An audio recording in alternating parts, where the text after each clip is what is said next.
आप राजस्थान से सेब कैसे उगा रही हैं और अनार कैसे उगा रही हैं?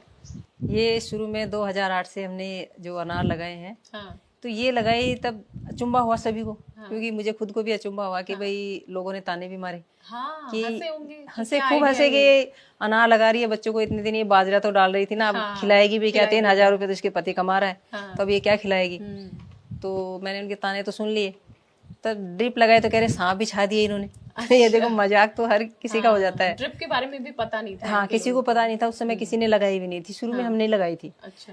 तो ये लगाने के बाद मैंने अपने जो अड़ोसी पड़ोसी थे उनसे भी कहा था कि भाई आप भी अनार लगा लो, ताकि हम उसे एक्सपोर्ट कर सकें, अलग भेज सकें, क्योंकि ज़्यादा माल होगा तो उसे अलग भेजा जाएगा, तो पैदावार अपने इनकम भी अच्छी हो जाएगी।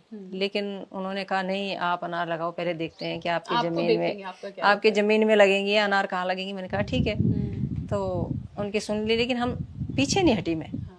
क्योंकि अगर पीछे हट जाती तो आज मैं इस मुकाम तक नहीं पहुंच पाती। लेकिन अनार कहाँ से आइडिया आ गया कि सेब उगाती हूँ या अनार? मतलब गेहूं जो एक नकदी फसलें मानी जाती हैं कि कोई गेहूं उगा रहा है, कोई धान, अगर आपको एक्सपेरिमेंट ही करना था कि राजस्थान में, लेकिन आपने सेब और अनार कैसे सोच लिया? क्योंकि सुनकर यकीन नहीं होता इस बात पे। वो तो उस समय जब मेरे पति होमगार्ड की नौकरी कर रहे थे, तब मैंने उनसे कहा था कि भाई मैं घर बैठी रहती हूँ, 3,000 रुपये से 3 बच्चों का खर्चा भी नहीं चल पाएगा, तो हम क्या करेंगे, तो क्यों ना अलग हटके करें। क्योंकि अगर बाजरे और में गेहूं में रह जाएंगे तो हम कुछ नहीं कर पाएंगे, क्योंकि उससे तो लागत है वो सामने आ रही है। तो हमने बागवानी को चुना, क्योंकि बागवानी में ही चाहे सब्जी कर लो, चाहे बागवानी में आ जाए, उसी में पैसा कमाया जा सकता है।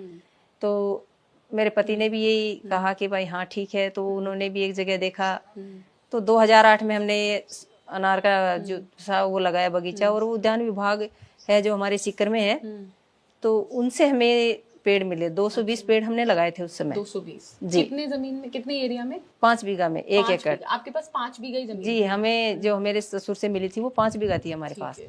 तो उनमें हमने लगा लिए। लगाने के बाद जब 2011 के अंदर इनमें अनार आई, तो चारों तरफ से अधिकारी थे, किसान भाई थे, वो सब देखने आने लगे, हैरान हो गए कि इतनी लदखद अनार, जैसे कश्मीर में घूम रहे हो वैसे घूम रहे थे, बिल्कुल लाल कलर था। तो हमारा भी खुशी का ठिकाना नहीं रहा, क्योंकि हमने भी कभी अनार देखी नहीं थी।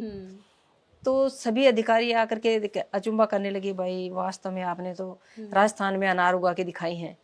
तो 13 के अंदर मुझे 25,000 रुपये का अवार्ड भी दिया गया था उस समय।